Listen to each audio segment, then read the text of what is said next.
Hola a todos amigos, aquí TheKillerDan comentando el capítulo extra número 6 de Resistance 3.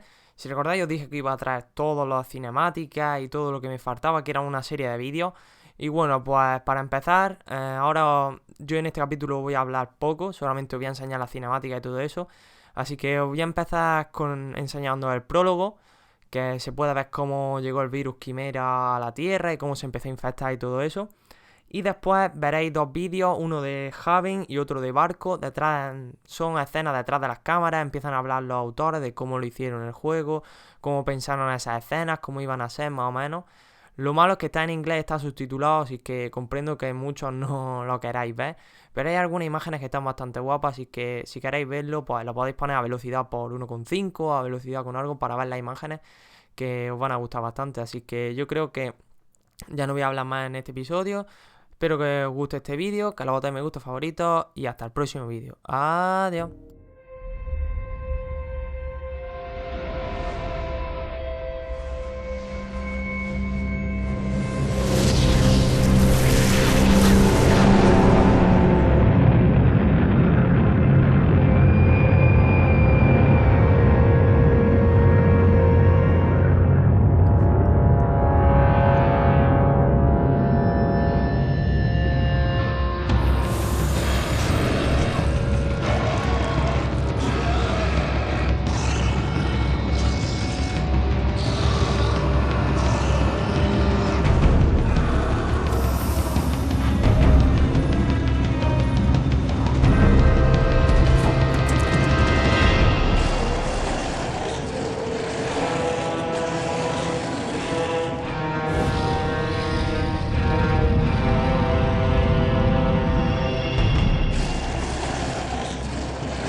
Joseph Capelli, our hero, the last sentinel, lives in Haven, Oklahoma with his family, and their primary strategy for surviving the occupation of the Chimera is to hide, to stay hidden, to avoid contact. And unfortunately, during the course of this level, you'll see that you've been found out. A Chimeran terraformer, which is this massive beam from the sky, is descending upon the town. So the winds are whipping. It's so massive it creates its own weather patterns, and you will see a lot of wind and experience the whipping nature of that as the terraformer descends. In one of these sections in the Haven Town defense, you're in a junkyard and a new character is introed, which is the Longlegs. They have the ability to jump real high and jump all over the place. And one of the big feelings we wanted to create just in this environment, not only with these characters, but with the standard hybrids, is just the sense of just having to survive. We try to build these spaces a little different than R2 and give them lots of options. You know, you can go up high to the top of a building, you can fight from the ground, and you're just fighting these guys off and trying to hold them back so the rest of town can escape.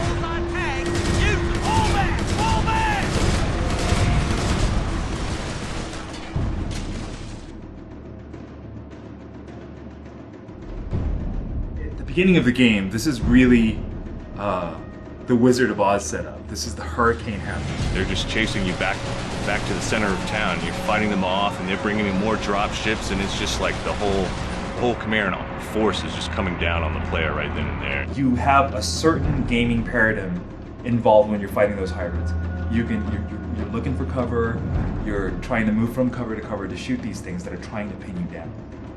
This is the complete opposite of having to deal with the whole.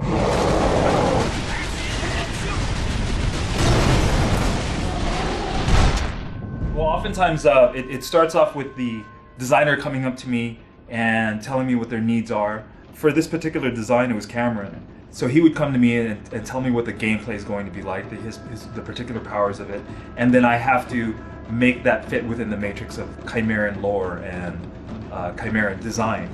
So I did the initial drawings, and I did a bunch of different heads, some way more alien, much more original, much stranger. But the stranger ones weren't working because it didn't feel like part of the Chimeran ecology.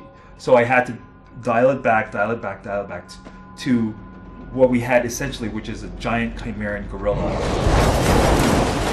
In this case, his particular heat stacks were actually located on his chest and on his shoulders. And so that's why, you know, when he overheat, he rips it off, showcasing like the damages that was done underneath. And it's one of those characters that he changes state from, like, you know, goes on all fours, climbing on things and stuff like that, which is pretty cool.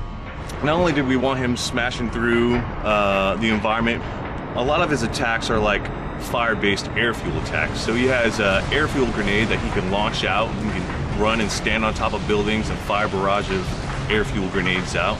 If you get close to him, he'll do a double fist, like smash into the ground and create a big area of effect fire blast.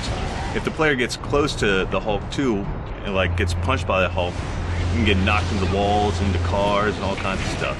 So we really want to make this guy up-in-your-face visceral more than a lot of the other characters that fight it ranged. This fight in Haven is from sort of the opening level of the game, and it really sets the tone for you in this world that is, it's dangerous, you're vastly outnumbered, and there's never really an opportunity to feel safe.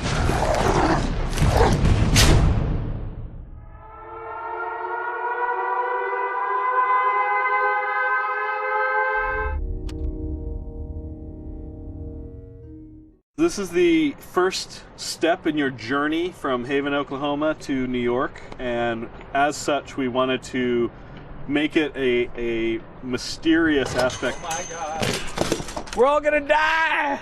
Start over.